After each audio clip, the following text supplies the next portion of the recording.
Panalangin, pagkagising sa umaga.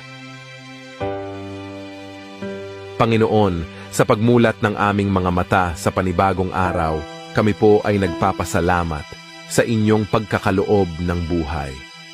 Ipinagkakatiwala namin sa inyo ang aming mga buhay na puno ng pag-asa at pangarap.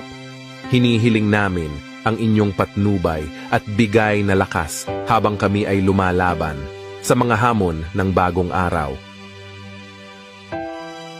Ama naming mapagmahal, kami po ay humihiling ng inyong patnubay para sa aming pamilya at mga kaibigan. Ingatan ninyo sila sa bawat hakbang na kanilang tatahakin sa araw na ito. Nawa ay maging inspirasyon kami sa kanila sa pamamagitan ng aming mga kilos